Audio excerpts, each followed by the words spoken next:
Paz do Senhor, tudo bem? Vamos lá, hoje a gente vai falar sobre o nosso propósito, né? Nós estamos num propósito, na verdade, de 40 dias e hoje nós vamos fazer o propósito de número 13 de 40, que tem como tema a adoração a Deus, ou a adoração que agrada a Deus.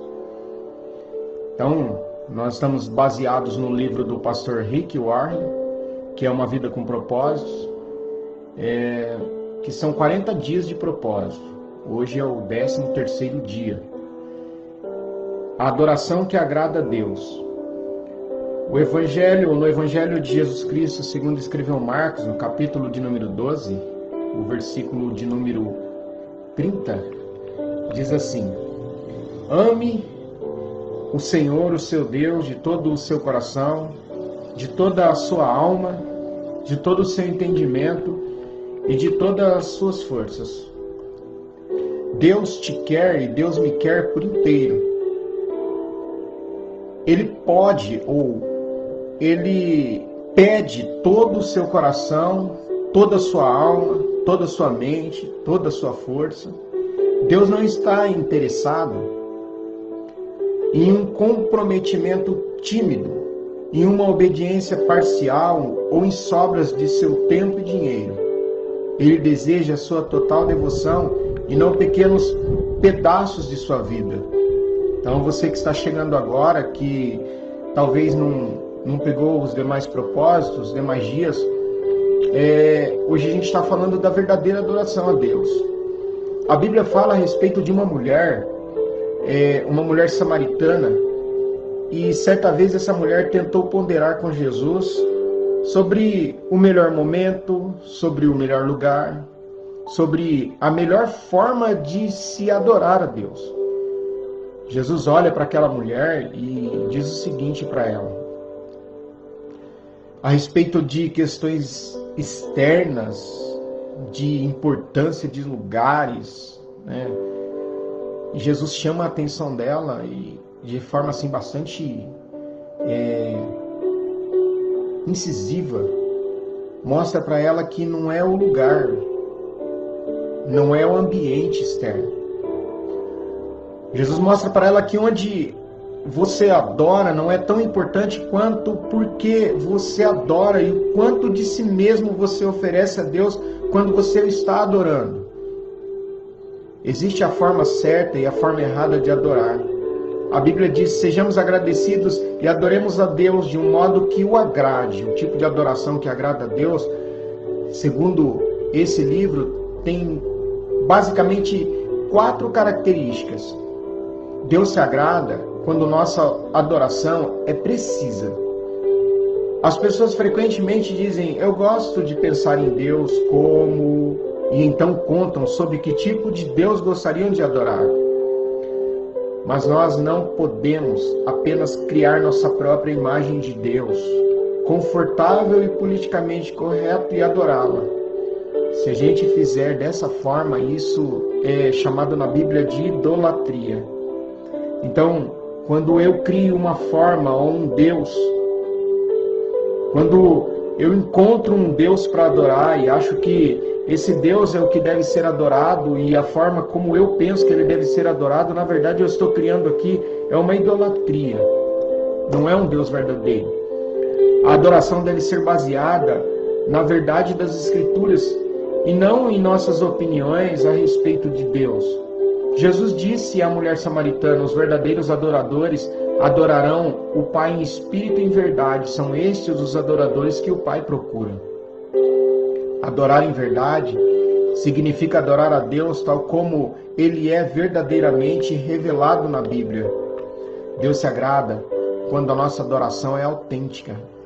Quando Jesus disse que você deveria adorar em espírito, Ele não estava se referindo ao Espírito Santo, mas ao seu espírito, seu próprio, feito à imagem de Deus.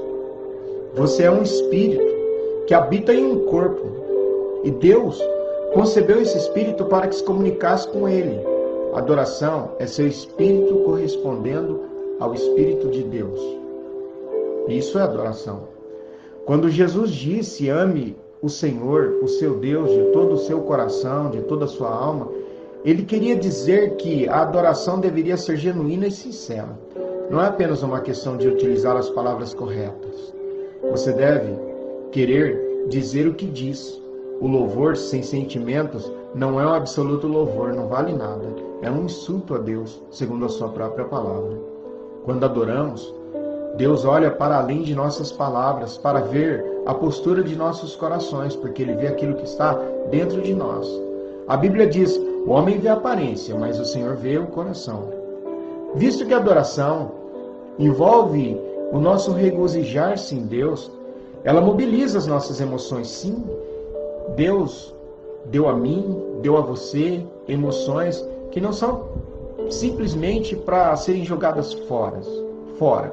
Deus lhe deu emoções para que você pudesse adorá-lo com intensidade. Mas essas emoções devem ser genuínas, não fingidas. Deus odeia, aborrece a hipocrisia. Ele não quer exibicionismo, fingimento ou falsidade na adoração. Ele deseja o seu amor sincero e verdadeiro.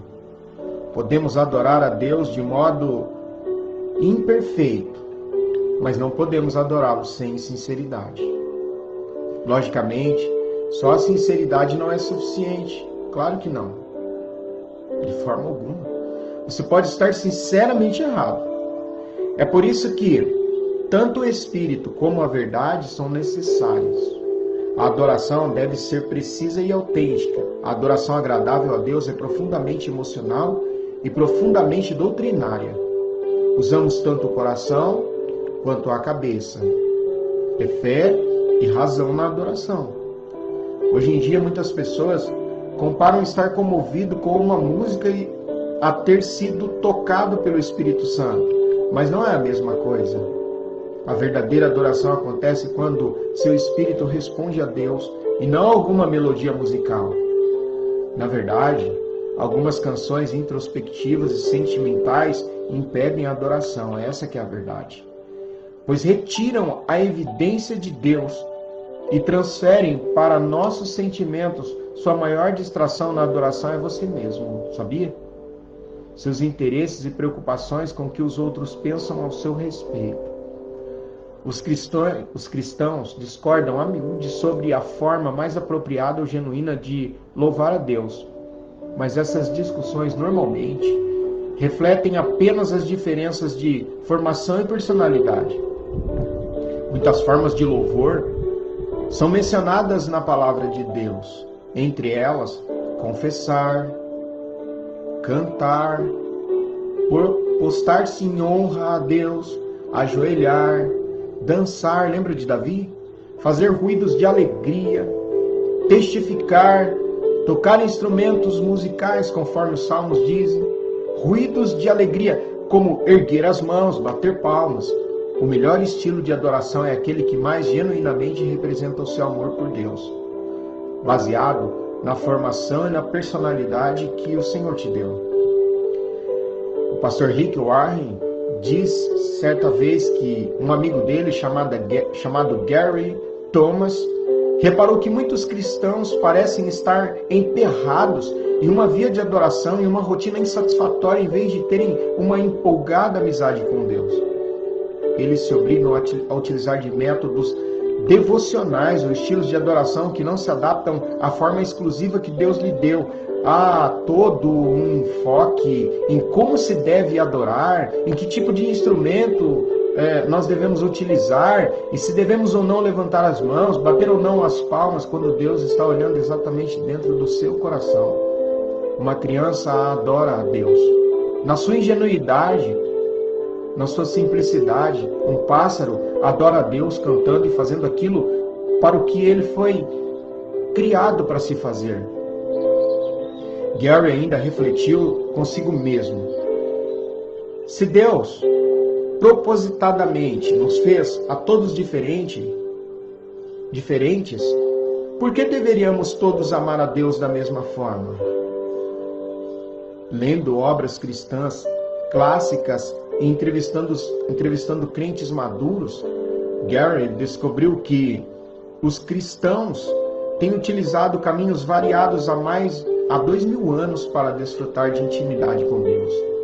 Esses caminhos passam por estar ao ar livre, estudar, cantar, ler, dançar, criar obras de arte, servir as outras pessoas, ser solidário, desfrutar da comunhão e participar em dezenas de outras atividades. Gary escreveu um livro chamado Caminhos Sagrados para a nossa tradução, e ele identifica algumas maneiras pelas quais as pessoas se aproximam de Deus. Os naturalistas, que são mais motivados a amar a Deus ao ar livre, em ambientes naturais. Os sensitivos, que amam a Deus com seus sentidos e apreciam belos cultos de adoração que envolvam o aspecto visual, paladar, aroma e toque, não apenas sua audição.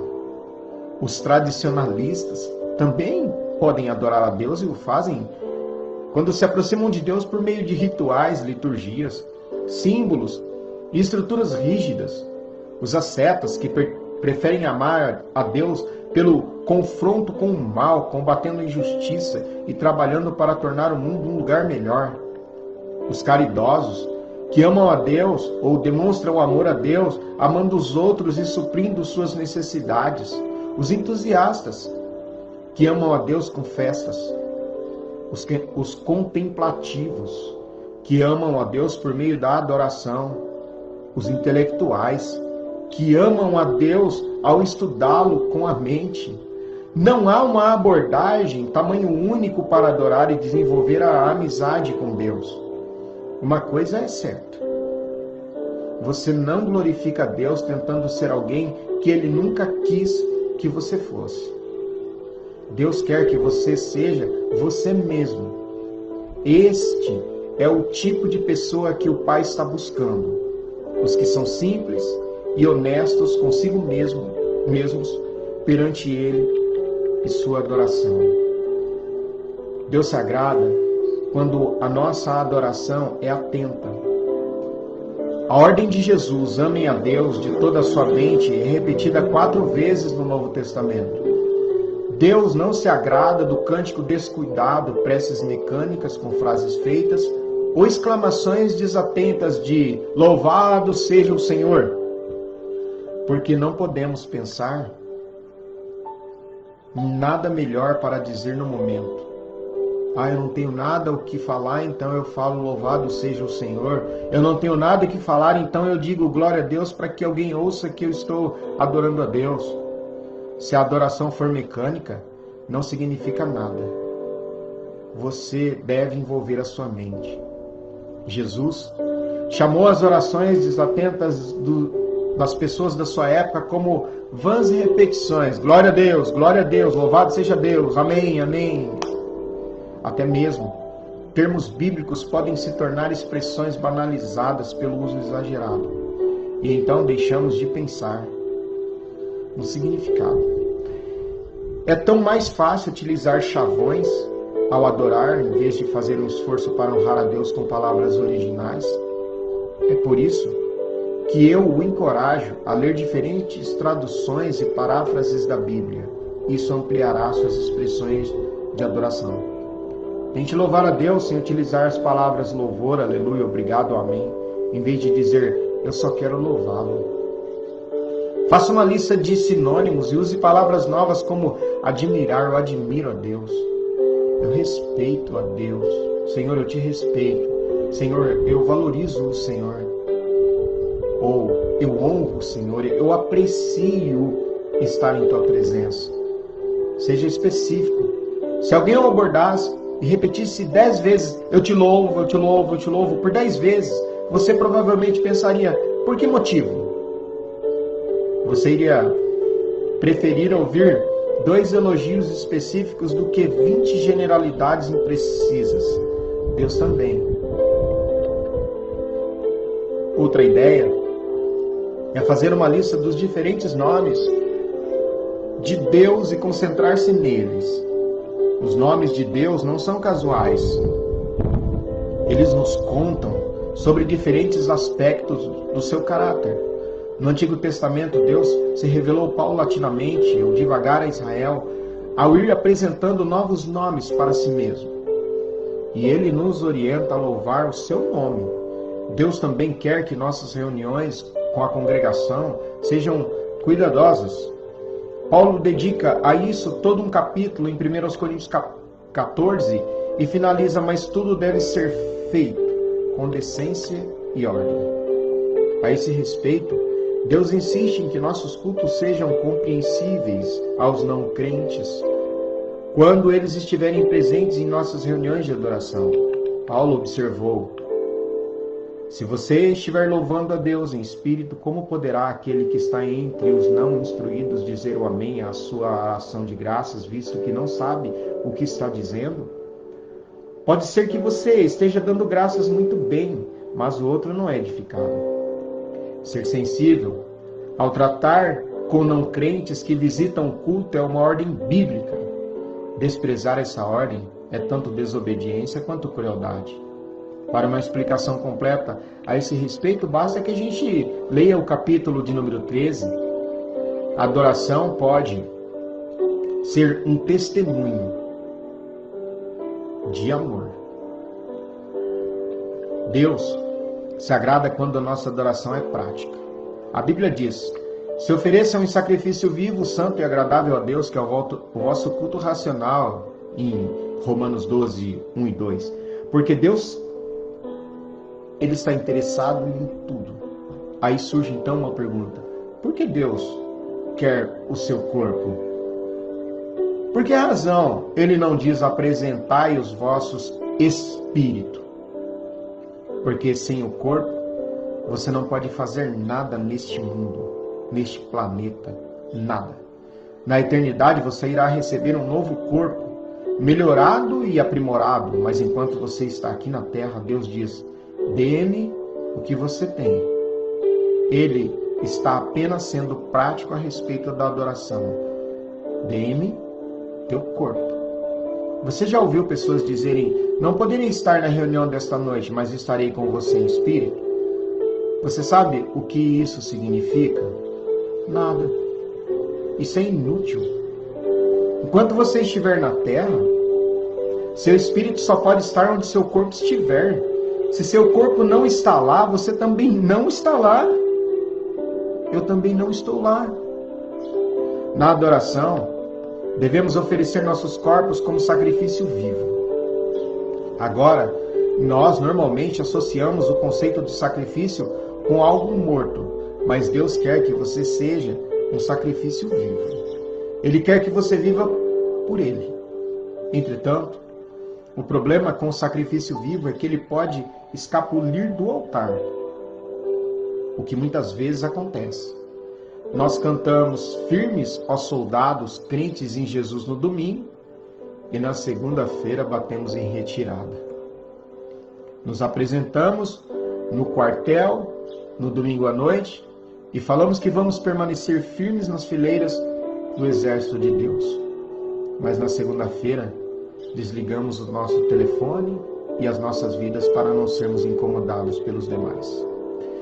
No Antigo Testamento, Deus se agradou dos muitos sacrifícios de adoração, porque eles profetizavam o sacrifício de Jesus por nós na cruz. Hoje em dia, Deus se agrada dos sacrifícios de adoração diferentes: ação de graças, louvor, humildade, arrependimento, oferta de dinheiro, oração, serviço aos outros e ajuda aos necessitados. A verdadeira adoração implica em custo, meus queridos. Davi sabia disso quando disse: eu não vou oferecer ao Senhor meu Deus sacrifícios que não me custarem nada.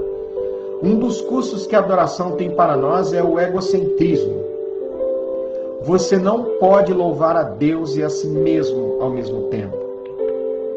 Você não pode, ou você não adora para ser visto pelos outros, ou para agradar a si mesmo.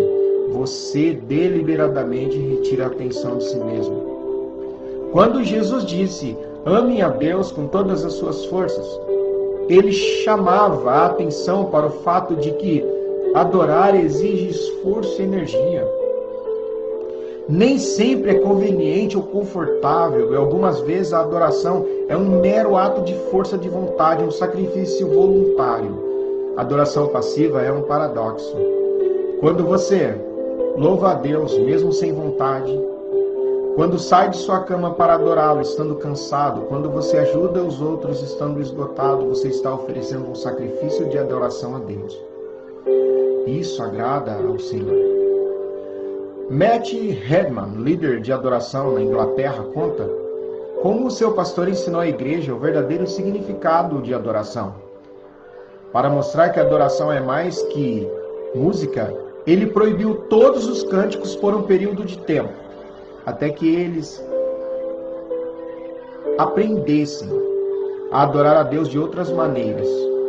Ao fim daquele período, Matt escreveu a clássica canção Coração da Adoração. Trarei a ti mais que uma canção, porque a canção em si não é o que exigiste. Sondas meu interior, muito além das aparências. Estás olhando dentro do meu coração. O X, ou coração da questão, é uma questão de coração. Estamos partindo para o final do nosso 13º dia. E um tema para reflexão é: Deus me quer por inteiro. Um versículo para memorizar, Marcos 12:33. Amá-lo de todo o coração, de todo o entendimento e de todas as forças, e amar ao próximo como a si mesmo é mais importante do que todos os sacrifícios e ofertas. Uma pergunta para meditar: o que agrada mais a Deus nesse momento? Minha adoração pública ou minha adoração particular? O que farei a respeito disso? Bom, vamos parar por aqui. Em breve voltaremos com o 14º dia do propósito. Continue conosco. Se você não assistiu os demais, comece lá a partir do primeiro. Está aqui no Face, está lá no nosso canal no YouTube. E no 14º dia, nós vamos falar quando Deus parece distante. Amém? Eu quero que você seja abençoado. Quero que você seja abençoado. Aqueles que estiveram conosco, muito obrigado. Aqueles que verão essa live depois, eu também agradeço a Deus. Que você compartilhe, abençoe outras pessoas. E fique com a gente, nós estaremos nesse propósito por algum tempo, nos dias que o Senhor assim nos permitir. Vamos fazer uma oração de agradecimento? Pai, em nome de Jesus, queremos agradecer ao Senhor por esse 13º dia do propósito. Meu Deus, continua nos dando graça àqueles e aquelas que estarão conosco e que possamos adorar o Senhor sempre, Pai. Muito obrigado, em nome de Jesus. Amém.